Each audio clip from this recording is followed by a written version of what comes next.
सुप्रभात। Grammar by Devendra Chauhan में आप सभी भैया बहनों का हार्दिक अभिनंदन, हार्दिक स्वागत। आज के इस महत्वपूर्ण वीडियो में हम ट्रांसफॉर्मेशन के अंतर्गत एक्टिव से पैसिव टिपिकल सेंटेंसेस, जी हाँ, इससे पहले भी टिपिकल सेंटेंसेस की वीडियो आपको मिल चुकी है और ये भी टिपिकल सेंटेंस में पार्ट 2 आपको मिल रहा है। बहुत महत्वपूर्ण है, जरूर याद कीजिएगा, समझिएगा। देखिए, फर्स्ट सेंटेंस है I am to help him. I am to help him. भैया बहनों, इसमें am, is, are, was, were, has, have, had के बाद टू और फर्स्ट फॉर्म और ऑब्जेक्ट दिया हुआ होगा।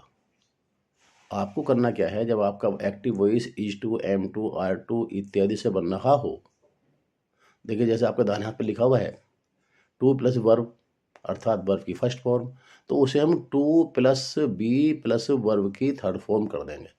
ये हमें करना है, अर्थात नए कर्ता के हिसाब से आपकी जो भी इज है to, am to, are to जो भी आना वो आ जाएगा और बी लगाएंगे और वर्ब की थर्ड फॉर्म। भैया बहनों, बी इसलिए लगाना पड़ता है क्योंकि टू के बाद वर्ब की फर्स्ट फॉर्म आती है और पैसिव वॉइस बना रहे हैं तो हमें वर्ब की थर्ड फॉर्म चाहिए। अब थर्ड फॉर्म कैसे लगाएं, क्योंकि टू आ रहा है तो टू के बाद हम बी लगाते हैं। बी वर्ब की फर्स्ट फॉर्म काम करती है और उसके बाद फिर वर्ब की थर्ड फॉर्म आ जाती है पैसिव वॉइस के अकॉर्डिंग। खैर, आप उस फंदे को छोड़िए, आप तो सीधा रटिए is to, am to, are to में बी लगाइए और वर्ब की थर्ड फॉर्म, अर्थात हिम इसमें ऑब्जेक्ट है, ही इज टू, ही के साथ इज आएगा, to be helped by me, he is to be helped by me. Next, she has to cook food. She has to cook food, उसे भोजन पकाना है या पकाना पड़ता है। इसमें फूड ऑब्जेक्ट है, कोई अंतर नहीं पड़ रहा भैया बहन। फूड और जैसे आपने हुआ इज टू किया, यहाँ पर हैज टू हो गया, यहाँ भी बी लग गया और वर्ब की थर्ड फॉर्म और बाई हर, नो प्रॉब्लम। ये वाक्य देखिए, दूसरी कैटेगरी आ गई है, there is no time to lose. खोने के लिए कोई समय नहीं है। भैया जो टू लॉज है इसके बाद ऑब्जेक्ट नहीं है। ऑब्जेक्ट मेरी बात है कि पहले है, खोने के लिए क्या नहीं है, समय। देखिए मेरी बात, यहाँ पर ऑब्जेक्ट पहले है तो देयर इज नो टाइम का देयर इज नो टाइम बनाएंगे, टू और बी और वर्ब की थर्ड फॉर्म, अर्थात to be lost. There is no time to be lost. It is time to open the door, ये बहुत ही पॉपुलर सेंटेंस है, प्राय आते रहते हैं एग्जाम में और आपने पढ़े भी होंगे, सीखे भी होंगे, बस फंडा समझ लीजिए आप। भैया इट इज टाइम से अगर कोई वाक्य बन रहा है तो आपका ऑब्जेक्ट दिया हुआ होगा निश्चित। टू ओपन के बाद में दी डोर ऑब्जेक्ट है। अब जो भी ऑब्जेक्ट आएगा उसे इट इज टाइम के बाद लगाना है। इट इज टाइम के बाद फोर लगाएंगे और फोर के बाद उस ऑब्जेक्ट को लगा देंगे और फिर वही टू, बी और वर्ब की थर्ड फॉर्म, अर्थात it is time for the door to be opened. It is time for the door to be opened. ये सेंटेंस बहुत महत्वपूर्ण है, बहुत भारी है, सिंटैक्स में प्राय आते हैं और जो हाई कंपटीशंस होते हैं सीजीएल पैटर्न के, उनमें ये वाक्य जरूर आते हैं इस प्रकार के। आई सा हर सिंग ए सॉन्ग, मैंने उसे गीत गाते हुए देखा। भैया बहनों, कुछ वर्ब ऐसी होती हैं उनके साथ में बेर इन्फिनिटिव यानी केवल वर्ब की फर्स्ट फॉर्म आती है, उनके बाद में टू नहीं आता। जैसे सा है, आगे लिखी दाहिने हाथ पर वॉच है, फील है, बिड है, मेक है। लेकिन जब इनका प्रयोग पैसिव वॉइस में होता है तो फिर टू लगता है। ये मुख्य चीज है, केवल पैसिव वॉइस में टू लगेगा, एक्टिव में नहीं लगेगा। बस आई साहर अर्थात she was seen to sing a song by me. To sing a song, आप बाय मी नहीं लाएंगे तब भी सही है। We have nothing to lose, हमारे पास खोने को कुछ नहीं है। अब देखिए साहब, टू लॉज खोने के लिए हमारे पास कुछ नहीं है। मजे की बात यह है, आप इस वाक्य को देखिए, अगर वाक्य होता we have a pen to lose, हमारे पास खोने को एक पेन है, तो एक पेन ऑब्जेक्ट हो जाता।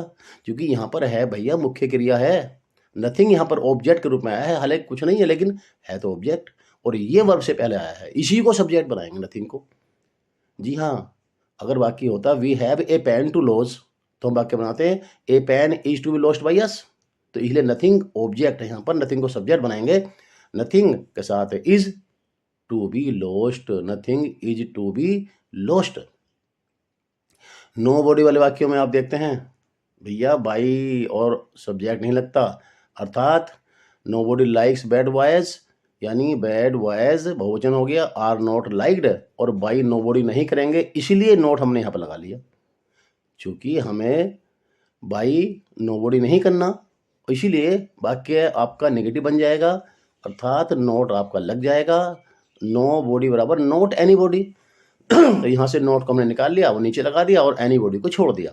अगर नो बॉडी को हम अलग अलग लिखेंगे तो लिखेंगे नोट एनी बॉडी, तो नोट हमने यहाँ ले लिया और एनी बॉडी जो बचा वो हमने छोड़ दिया, बाई के बाद लगाना था नहीं उसको हमें, इसलिए आपका वाक्य बन गया bad boys are not liked.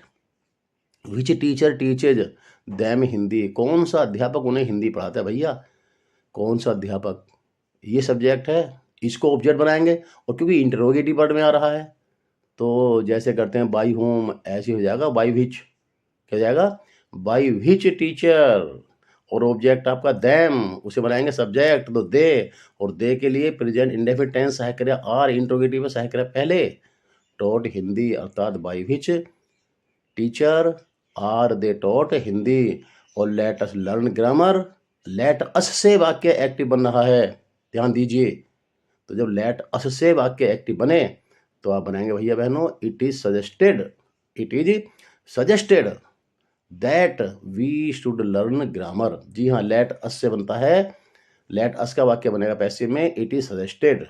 और भैया बहनों वास्तव में अगर मेरी वीडियो आपके काम की हो तो देखते रहिएगा, बने रहिएगा, और प्लीज़ मेरे चैनल को सब्सक्राइब अवश्य करें, लाइक करें, कमेंट करें, कोई आपकी सलाह है मुझे ज़रूर बताएं, अनजाने कोई भूल होती है तो मुझे ज़रूर बताएं, और कोई भी आपकी ग्रामर संबंधी प्रॉब्लम है किसी भी चैप्टर की, किसी भी किताब की, किसी मॉडल पेपर की हो, तो आप किसी भी समय 9927258969 पर कॉल कीजिए, मैं आपकी समस्या को समाधान करने का पूरा प्रयास करूंगा।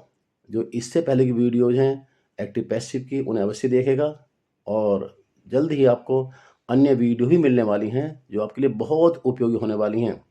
आप सभी के लिए बहुत बहुत शुभकामनाएं, आप दीर्घायु हों, सफल हों, बेस्ट ऑफ लक।